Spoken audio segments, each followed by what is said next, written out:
अगर हम और आप ये चाहते हैं कि हमारी नस्ल हमारे मुल्क में महफूज रहे, ये हमारी इबादत खाने, ये हमारी मस्जिदें महफूज रहें, अगर हम और आप ये चाहते हैं कि हमारे मुल्क के अंदर हम अपने दीन पर कायम व दायम रहें, तो आप अपने अपने बच्चों को आला तालीम दिलाइए।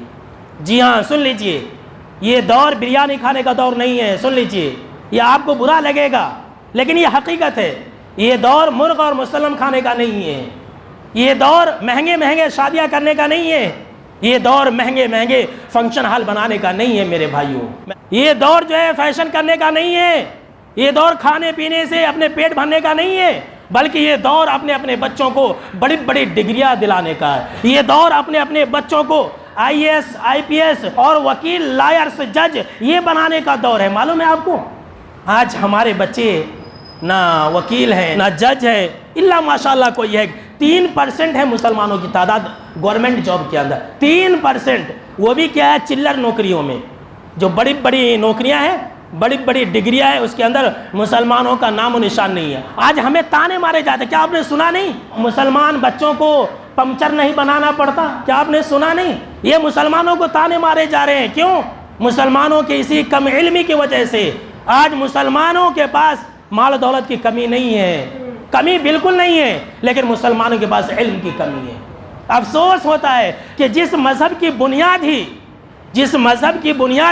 इक़रा बिस्मि रब्बिकल्लज़ी खलक़, कि पढ़ो पढ़ो पढ़ो, जिस मजहब की बुनियाद थी पढ़ो, आज उस मजहब के मानने वाले लोग पढ़ाई में सबसे पीछे।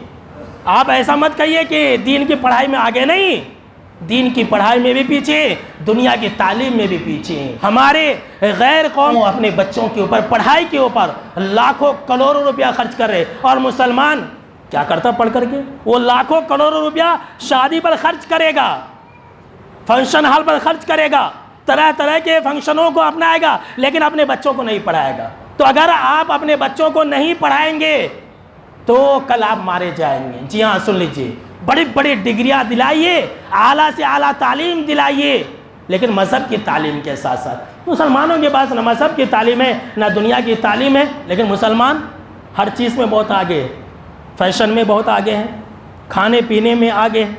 आप देखिए, आज रिसर्च ये कह रही है कि पूरे हिंदुस्तान के अंदर मुस्लिम महलों में होटल ज़्यादा होते हैं, स्कूल कॉलेज नहीं होते हैं।